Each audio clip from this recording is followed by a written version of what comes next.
I don't want people to be frightened to go to doctors.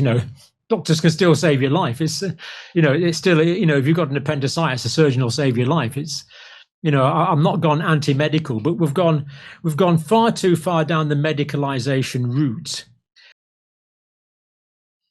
Can you? I've got one question for you, Jimmy. Sure. Really, we're both talking about the massive shift that we've both had in our personal thinking. Yes. And for me, it changed. My thinking changed in 2021 when I realised a lot of this was just a racket and gobbledygook and unscientific. But looking back, things had been going wrong before that. And I'd been naive for a period of time. But I think 20, 30 years ago, I wasn't. I think things were genuinely okay then. When did that kind of shift occur, do you think? Or has it always been like that and we just haven't realized it?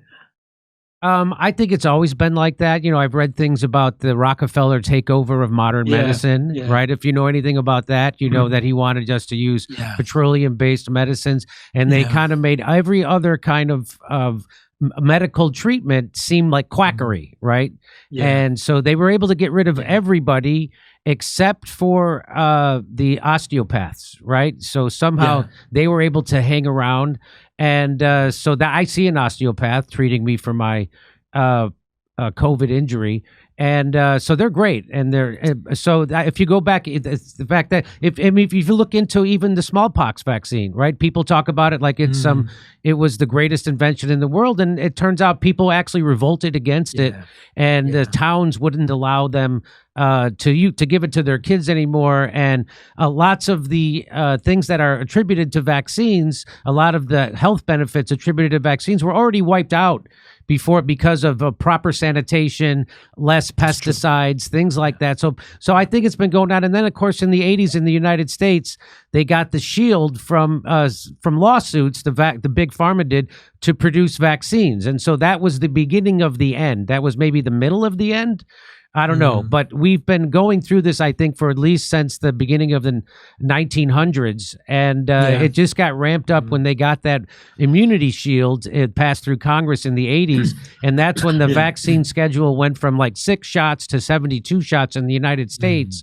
And nobody even knows about it. I've been at parties in Hollywood talking to doctors, and they're afraid of RFK. And then I tell them about the hepatitis vaccine is the first one they give a baby, and their jaw's on the floor. Like, why would they do that? And stuff like that. It's just so they don't know anything about it either. So I think it's been going on for a lot long. I just think that it got really highlighted, and it became hard to ignore if you're looking during COVID, of all the corruption, all the lies, and how this has all been about. It's all about the reason why we eat processed food in America is because it's makes somebody money. It's all based on, this is like end stage capitalism, where we're poisoning ourselves because it makes someone a little richer. We're spraying all our wheat with glyphosate, which is toxic, right? Which they don't do in other countries. We have all kinds of bromine, I think. Yeah, we have all kinds of food additives in our food in the United States that are banned in other countries. And they've gotten people to fear RFK instead of fearing the things he's talking about, which is just so. That's my answer to that. Is I think it's been going on a long time. Can you talk about? Can you quickly talk about like how this has taken an emotional toll on you? Because it's taken an incredible emotional toll on me. I literally have lost lots of my friends, almost all of them in Hollywood. It's because of that groupthink, and they become the enforcers of it and narrative control. And they think that they really are doing a good thing, but they're not. They've turned into, the worst version of themselves. And they've abandoned, the lefties used to be for free speech. They used to be for bodily autonomy, my body, my choice. And they just completely turned all that. And they used to be critical and suspicious of big pharma. And that all went out the window during COVID. So can you talk about how this has affected you emotionally, and if you've been ostracized from certain communities, and how that's affected you? Yeah, you're right. Just like a complete swap, isn't it? It's just mostly bizarre. Yeah, just mentioning your medicalization point there. I mean, Rockefeller must have been 18 something. So, yeah, I mean, looking back now, I would see that all of my career has been, if you like, over medicalized. an overemphasis on drugs rather than on lifestyle and healthy, healthy lifestyle. I still think things probably got dramatically worse. I don't know. I'm guessing about in the last 10, 15, 20 years, I think things got worse. But, we could argue about that. In terms of me personally, I actually don't work in the health service anymore. I'm not a registered practitioner now, so I don't really have the problem of working with others. If I did, I would have to fall back in and just do what I was told. Which, to be fair, most of the time I will be very happy with, because most of the things that we do are still right. I don't want people to be frightened to go to doctors. Doctors can still save your life. It's, it's still, if you've got an appendicitis, a surgeon will save your life. It's, I'm not gone anti-medical, but we've gone far too far down the medicalization route. And certainly I've focused far too much on that through my entire career, rather than lifestyle factors and general health. And the fact that I never really questioned vaccination before. I mean, I still don't really understand it, but I think things are worse in the States, where you're giving a lot more vaccines than we are to young people, which does make me very, very uncomfortable. I have felt really pretty bad that, I was always careful never to give medical advice, but when you're teaching things, then people are obviously going to listen to that. And I felt pretty bad that I wasn't sufficiently analytical, certainly during 2020 and 2021. I should have been way more analytical, way more questioning. But that's when the age of deference ended. We talk about the First World War in my country as being the end of the age of deference. Well, for me, it was 2021. I no longer defer to authority. I should have been much more questioning of authority at a much earlier stage, because we know this. Science is not based on authority. Something's not right because Isaac Newton says so. Well, it actually probably is, but in this case. But it's not normally not because someone says so. It's because science is trying to understand the fundamental nature of reality to the benefit of humanity. That's what it should be. So, yeah, I feel bad about a lot of things, very uncomfortable about a lot of things. Yes, there's some people that don't talk to me anymore. Yes, I'm a dangerous conspiracy theorist. There's a few people who don't talk to me anymore. But because most of my closest friends and family I'm able to talk to in a fairly open way, they've understood. I explain things and they say, oh, yeah, I see where you're coming from there, John. And they kind of get it. So most of my close contacts have kind of come along with me. And others just think I'm on a bit of a hiding to nothing. I'm just humoured, but I haven't upset many of them. But yeah, there's a few people who don't talk to me anymore.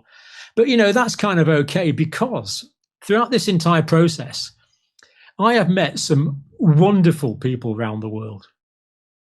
Really class people around the world, both in terms of medical and scientific brilliance. Why some of these people talk to me, I have no idea.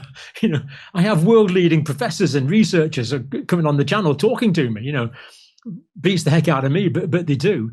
And what I found, Jimmy, as well, is the best people, the world-leading people, are actually really nice as well. They love humanity. They try and help human beings. And, any people I've lost, for me personally, has been more than compensated for by this sort of wonderful, I wouldn't even call them a peer group, because most of them are superior to me, but, this wonderful group of people that I'm now in contact with around the world, that I've traveled to different countries and met and talked with and done conferences with. And, it's been a tremendous compensation. But yeah, it's been difficult knowing that something that you've taught has been wrong. My entire career, we taught sugar is good, fat is bad. Yeah. Because that was the government guidelines at the time. No, I remember when it came. I remember when the advice for diabetics was high carbohydrate, low fat. We were teaching that, but that's what the official government guidelines said at the time. Looking back, how could it possibly be right giving carbohydrates to a disease where you can't metabolize carbohydrates? But it becomes obvious afterwards. At the time, very often it wasn't. But to many of my new friends around the world, that they were original thinkers did see these problems at a much earlier stage than I did, but are very modest and very humble about it, and now explain it and try and use their careers, their lifetime of knowledge to try and help people. Many of them have suffered pretty badly for it, especially the younger ones who are still mid-career, who've lost jobs and lost careers as a result of it. Some even more severe penalties than that. But for me personally, the wonderful people I've met have more than compensated for the distress that has been caused. But yeah, it's been a difficult time. And I just I forgot to ask this when you were talking about how the vaccine doesn't stay in your arm. So you were talking about how the vaccine that they studied in the trials, the COVID-19 vaccine they studied in the trials, was fundamentally different than the one. It was made via a different manufacturing process. Nearly all of it. So it wasn't the same. Nearly all of it. So the vaccine that you and I got in our arm was not the one that was used for the majority of patients in the trial. Well, they say it was the same vaccine, but it was a different manufacturing process. Yes. So it was essentially a different formulation because it was made. Well, it's a bait and switch. Yeah. Now, how can that? Doesn't that blow you? How can that happen? I just can't. Like, what? They just how can our regulators allow us to be exposed to this? It just doesn't make any sense. It just boggles the mind. How can the people that are there to protect us fail to protect us to such a dramatic extent as that? And of course, at the time, we didn't know that. I only learned about the different manufacturing processes probably in 2023 when I learned that. That's how that had to outrage you. It certainly outraged me when I found that out. I was well put out with that one. I was what I said at the time was, this means that I didn't give informed consent. Yes, that means that this was given to me via a blag. I was not given had I been given informed consent, had people said, a few of the people in the trial were given the mass production vaccine, but most of them weren't. But the stuff you're getting is just the mass produced stuff, John. The goods. We've kept the good stuff for the people in the trials. You can have the mass produced stuff. I would say, get out of here! No way I'm having that. But of course, we didn't know.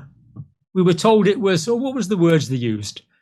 That's right. Safe and effective. Effective. That was it. Yeah, safe and effective. Yeah.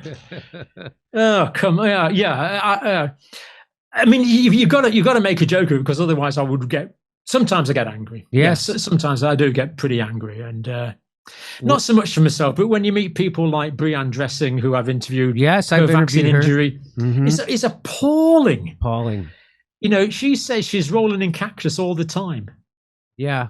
And if it wasn't for the fact she was a mum, she wouldn't be here. She wouldn't have put up with it. And I met a guy, Alex from Glasgow. He came down to my place, and he's had his leg amputated after the blood clots. Right. I'm angry for myself, but I'm absolutely livid for these people that have suffered. And of course, many people, Jimmy, aren't here anymore. Yes, that's right. They've paid the ultimate price for other people's lack of diligence, shall we say. October 19th will be in Irvine, California. We'll be in Australia. Then we'll be in Burbank, California the day after Thanksgiving. And then Pottstown, Pennsylvania, December 6th. Go to jimmydore.com for a link for tickets.